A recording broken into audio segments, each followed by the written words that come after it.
Tonight on SportsDesk, Miami Madness. Our Hurricane Hangtime crew tells us how the hoop squads can find their momentum as March approaches.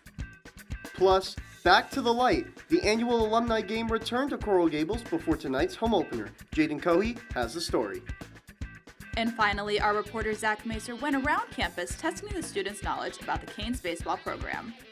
All that and more. SportsDesk starts right now.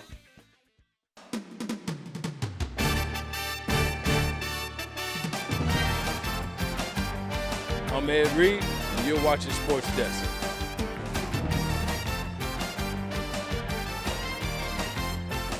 Hi, I'm Jim Kelly, former UM guy. You're watching SportsDesk. What's up? I'm DJ Williams, and y'all watching SportsDesk.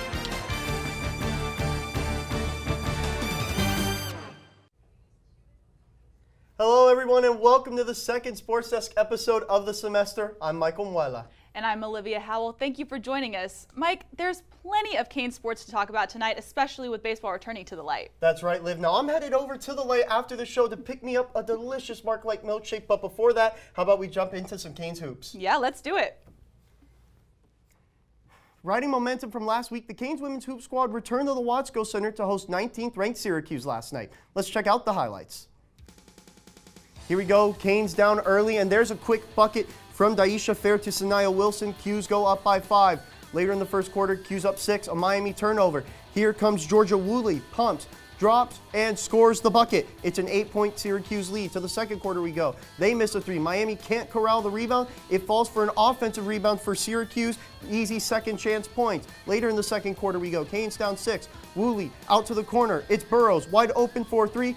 That's good. Syracuse goes up by 11 at halftime. To the third quarter we go. Syracuse now up 11 again. Inside, another tough bucket for Syracuse. They're starting to run away with it. It's a 13-point game now. Later on in the fourth quarter, Georgia Woolley rattles in another bucket to go. It's a 15-point game. Here comes Miami with 3 minutes left in the game. Jalea Williams off the turnover. It's a rack attack. Canes go down by 5. But that is as close as they would get. They fall to Syracuse 71-60, and now 16-8 on the young season. Canes men's hoops hit the road on Wednesday looking to snap a 2-game losing streak when they took on the Clemson Tigers. Let's head to the Little John Coliseum to see the highlights. All right, it's the first half, Canes versus the Tigers. Canes off to an 8-2 start, but Joe Girard drains a 3, cuts the lead to 5. Now the game's tied at 13.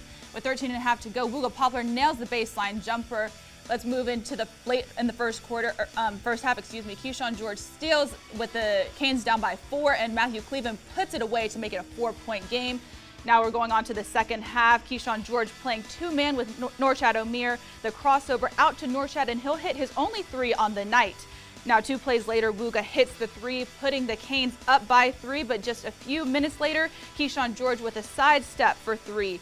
And the Canes will go up to 57 points on the night, but watch out for that score because they will only score 3 more on the night, and PJ Hall will take it for 3, and put it away as the Tigers will go on to win 77-60 out of South Carolina.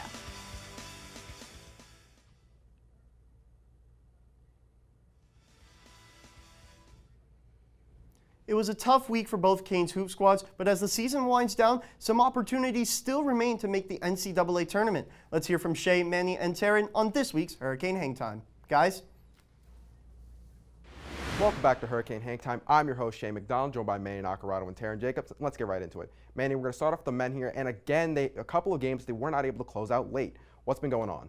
Well, you're absolutely right, Shay. Miami had a heartbreaking loss against UNC, making a huge comeback in the second half, but not getting it done in the final seconds. And the same thing against Clemson. The game was in hand for most of the game until the final 3 minutes where Miami went scoreless. And the big problem is not getting consistent performances out of their star players. Nigel Pack coming off a huge game against UNC and a big part of that comeback, but having 0 points against Clemson, and that's a big problem that Miami is having, and they got to figure out how to get better performances out of the star players. But the definition of consistency for the Miami Hurricanes right now is Norchad O'Meara, leading the ACC in double-doubles. Absolutely going to need him, especially this Saturday against Boston College. Manny, what do you want to see? Well, it's a great opportunity for Miami to get back into the win column, especially against an ACC team. Boston College is a bad three-point shooting team, only shooting 35% from behind the arc. Miami's got to figure out a way to utilize that into their advantage and also get out of their own shooting slump. Miami is a very three-point reliant team. They live and die by the three, so they're going to have to figure some things out and have that three-point knocking down so they can get the win against Boston College. Definitely to get something going before the season ends sooner than they want. Moving on to the women, they've been playing really well, Taryn, but this last week wasn't the best showcase of that. What's been going on? Yeah, Shay, well, on Sunday, they traveled out to Atlanta where they picked up a big come-from-behind victory against Georgia Tech, but they weren't able to do that again just last night against a ranked Syracuse team here at the Watsco Center. They trailed by as much as 11 points, but it was in the fourth quarter where we saw an explosion from the Canes.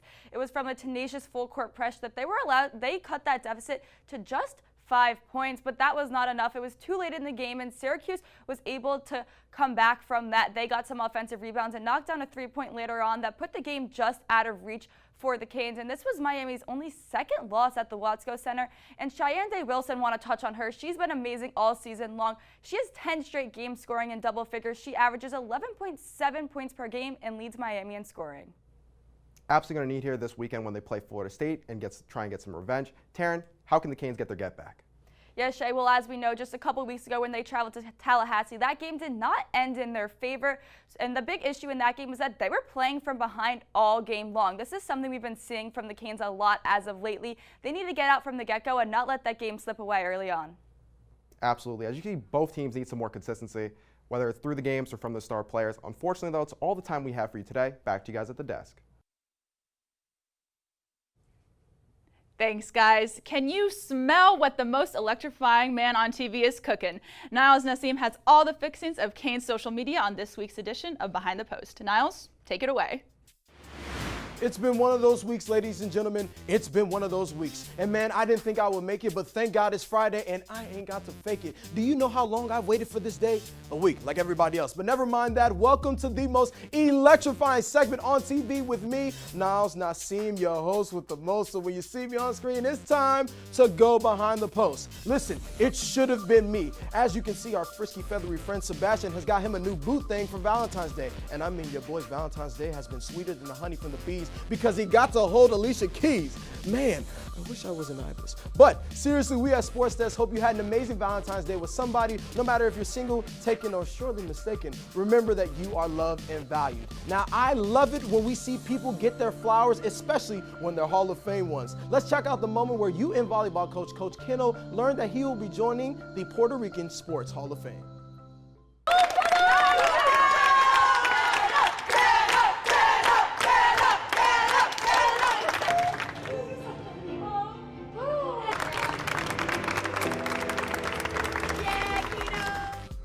Congratulations, Coach. We at SportsDesk are so very proud of you. It is so well deserved. Thank you for elevating our volleyball program to incredible heights. We will see you next season. And man, I admit, I'm a hater. I've been depressed all week that the Swifties and the Chiefs emerged victorious from the Super Bowl, but I have to shout out the fact that we have two former Canes, actually that was 4, that got to win a ring this year. Shout out to Deion Bush and Bruce Brown for getting their well-deserved crowns this year. Continue to rep the U and show the world what we can do.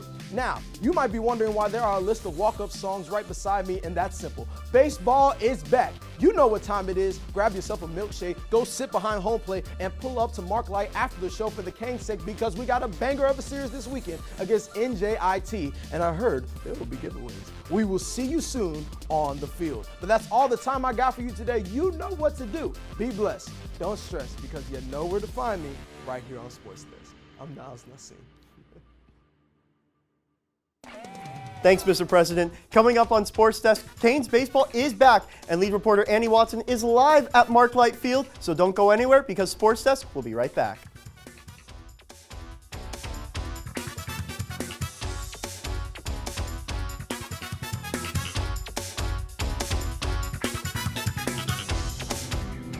For decades, I've taught you everything I know.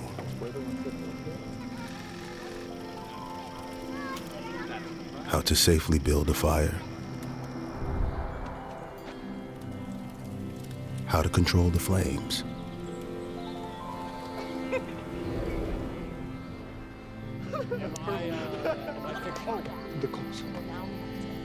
what to do with hot coals, how to secure your chains, There's no sparks.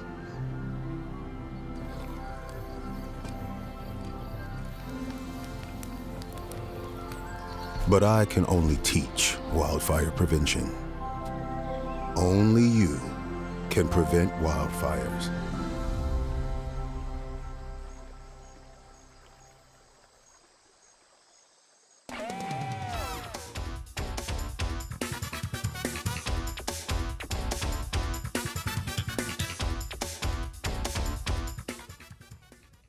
Canes baseball tees off right now, and our Inside Pitch crew is in studio to set the scene for tonight's game. Guys?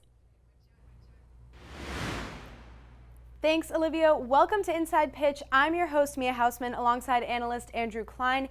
We have to address the elephant in the room, Andrew. Gage Zeal is starting tonight, contrary to your prediction from last week.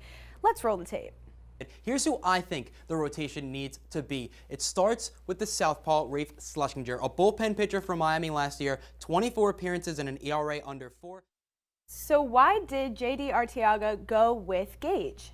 Well, Mia, there aren't a lot of returning arms for this Hurricane team. Just 42% of their innings returned from a year ago, and Gage Zeal was the leader in that category for the Hurricanes in 2023. He led the team in strikeouts, led the teams in starts and wins as well. 92 innings on the year for Gage. Now, I know we talked about his struggles last year. They started in the beginning of the year, but after those first 3 starts, he was great. 8 shutout innings against NC State, and JD Arteaga said he was Miami's best pitcher down the stretch last year. So I think the Hurricanes are trying to carry that momentum that he had at the end of last year into 2024.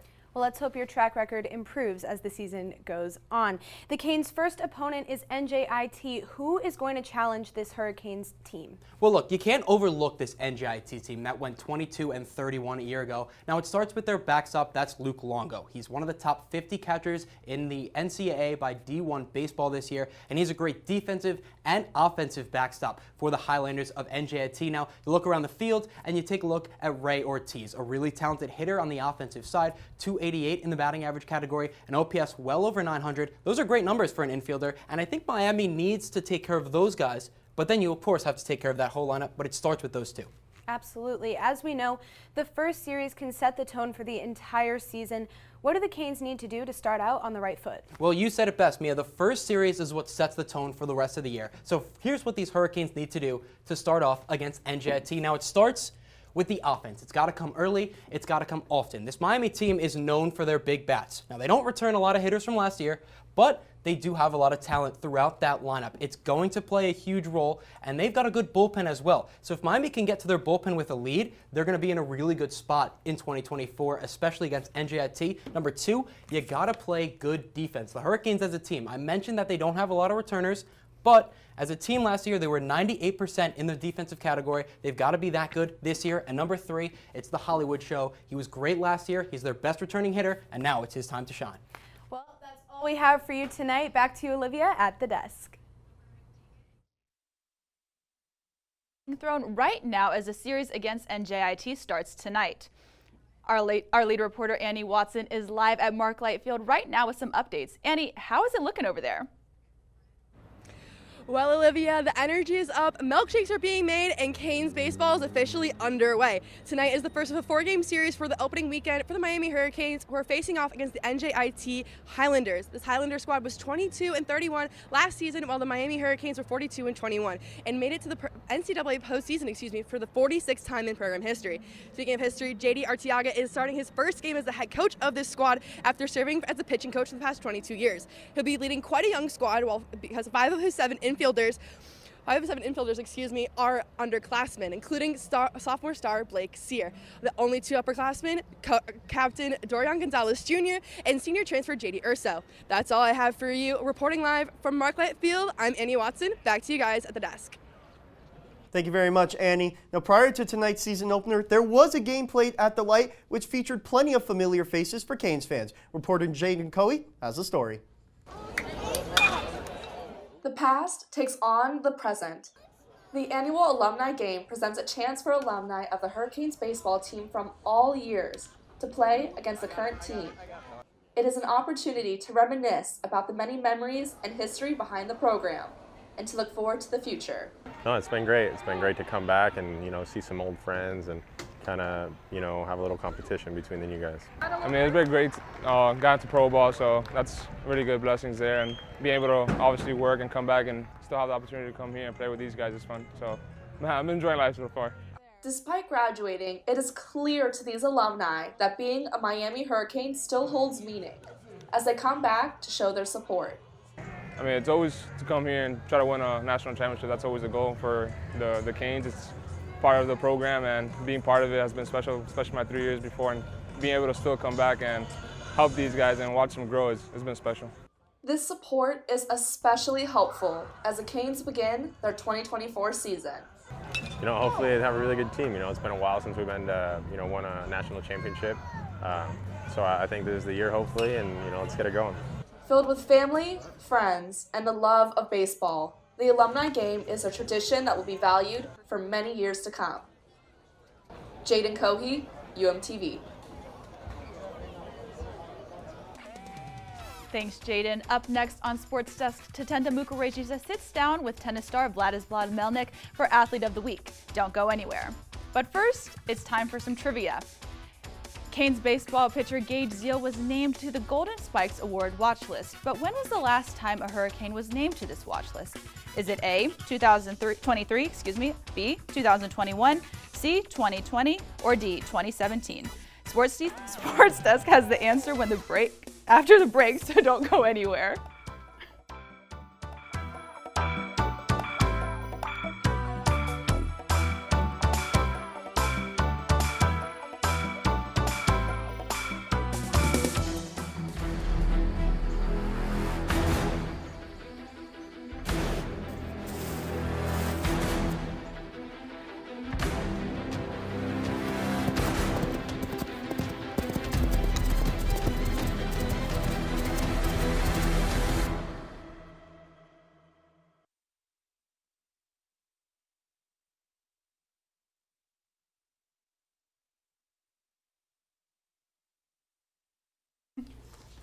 All right, guys, it is baseball season, which means there's one very important question. What's the go-to milkshake?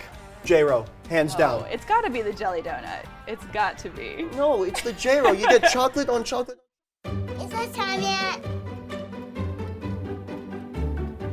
It's time. Pumpstone chocolate dinner. Oh, terrific.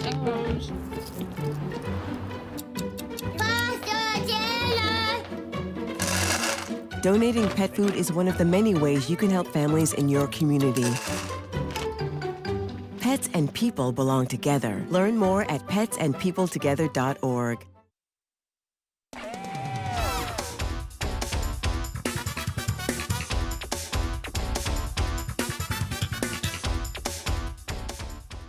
Welcome back to Sports Desk. If you guessed A, you're correct. Yohandy Morales was named to the list last year, while former Canes Carson Palmquist and Alex Trout were named in 2021.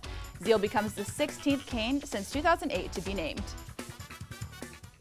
Run, but don't walk, because the O Sports Roundup is here with all things Canes track and more. Guys? What's up, everyone, and welcome back to this week's edition of the O Sports Roundup. I'm Ashley Friedland, joined by Giovanni Alonso. The men's and women's track and field team went up to Boston for the Henry Valentine Invitational and Clemson, South Carolina for the Tiger Paw Invitational. Miami's Tiger Paw athletes brought home 2 first-place wins in the high jump and the shot put. There's also 2 notable personal bests that were won. Up in Boston, 4 of the Lady Canes brought home a 3rd-place win in the 400-meter distance medley relay. The track and field team's next event kicks off February 23rd in Dexter Lake, Oregon. And the spring rowing team is proud to announce that they kick off their season May 23rd for the ACC Championship indoor season in Boston. Gio, what's happening on the courts? Well, Ashley, it's been a bit of a slow week for both men's and women's tennis. The women's team hasn't hit the court since February 4th, and they won't hit the court again until next Friday, February 23rd, when they take on Duke right here in the campus of the University of Miami. For the men's team, we talked about it last week. Their 6-1 start to the season, momentum, everything was rolling, everything appeared to be on the right track. They just dropped their 2nd game of the season up in Orlando against UCF. It's a little bit of a reverse script from the usual Miami Hurricanes tennis game. Miami got off to a fantastic start. Martin Katz and Antonio Pratt won their doubles matchup, along with Nacho Serra Sanchez and Sam Bumgartner winning theirs. And Miami also took the first court in singles play. However, in a cruel twist of fate, it was UCF that started making the comeback on the Hurricanes, with the Knights taking home 3 consecutive singles courts and then taking home the final one to bring in the W. Miami men's tennis drops to 6-2 on the season, but this shouldn't put too much of a damper on the young season. You're still 6-2. You've got a lot of important matchups to come. It's an exciting time to be a fan of Miami Hurricanes men's tennis. They return to action next Friday, February 23rd, as they host UTSA. That's all the time we have for you today. Back to you at the desk. Thanks, guys. From the Ivy League to Miami Beach, our athlete of the week hails from overseas. Charmaine Mukareshi just sat down with men's tennis player Vladislav Melnik to learn more about his time in the orange and green. Hello and welcome to this week's episode of Athlete of the Week. I'm your host, Tatenda Mukrejija, and today I'm joined by Vlad Melnik from the men's tennis team. Welcome. Hi, thank you so much for having me. It's a pleasure. It's so good to have you.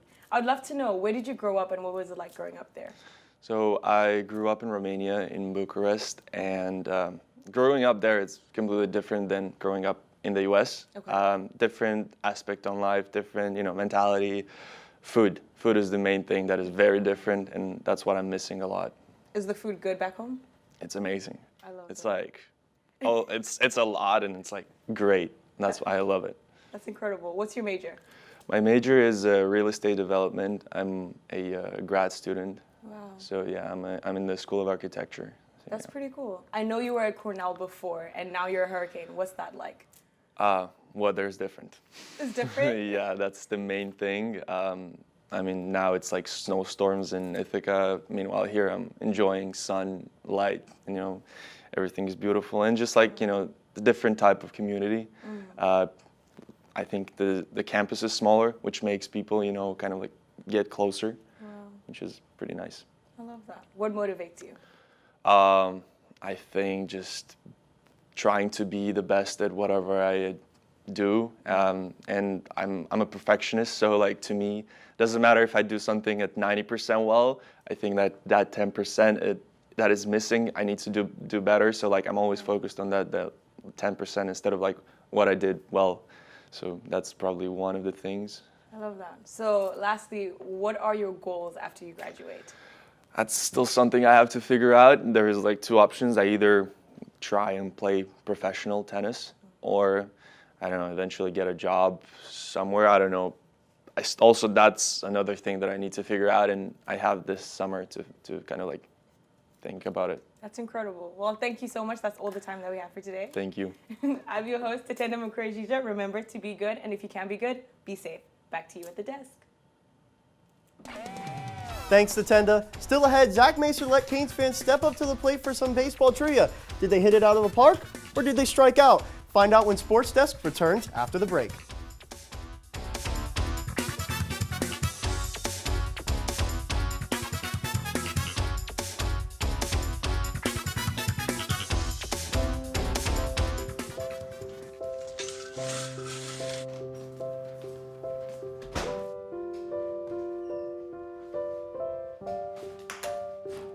I like to eat apples and bananas. I want to eat apples and bananas. I need to eat apples and bananas. Why can't I eat apples and bananas?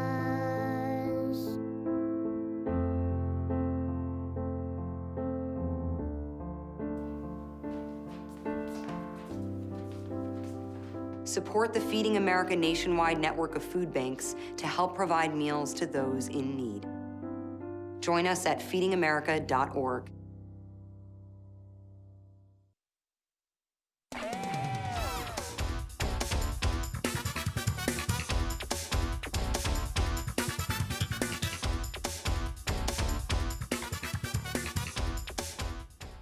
How much do UM students actually know about Canes baseball? This week, reporter Zach Macer hit the streets to find out. What's up, Sports Desk? I'm Zach Macer. I'm going to be quizzing people around campus if they know their Canes baseball. Will they know it? Will they not? There's only one way to find out. Let's get right into it. How many national championships do Canes baseball have? I'm gonna say 5. I don't know, maybe like 12? 3. 4. 4. What is the most popular food item at Mark Light Field? Oh, the milkshake, bro. Like a glizzy? Peanuts. Good guess. Not quite though. The shake. Do you have a favorite? I'm lactose intolerant, so I've never had it. Can you name any players on the team? No. Maybe this guy named Jason and Logan. Sear, Gonzalez. No. I don't even go here. I'm blanking completely on current roster, which is bad. Name the newest head coach of Canes baseball, making his debut at Mark Light Field tonight. That would be JD Ortega. Oh my god, this is really bad, guys. Do people get these right? The GOAT, JD Arteaga. No, I can't. George Springer. Can you name the mascot specific for Canes baseball?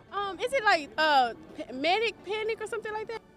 It's not the Ibis? There's a I didn't even know there was a different one. I want to say, is it Wally? Craig the Duck. Isn't it the Maniac? What's the name of the stadium they play at? I should know that. I drive past it every single day. The field over there. It's in the corner. It is over there, but what is its name? Oh my goodness. Is it like Topher Stadium? I'm on campus, so I don't drive past it. It's on campus. It's on campus. It's safe to say that some of those people that I interviewed really need to go to Mark Light Field, get a Mark Light milkshake, and see some Hurricanes hit some absolute zingers. But that's all the time I got today. I'm Zach Macer. Back to you guys at the desk.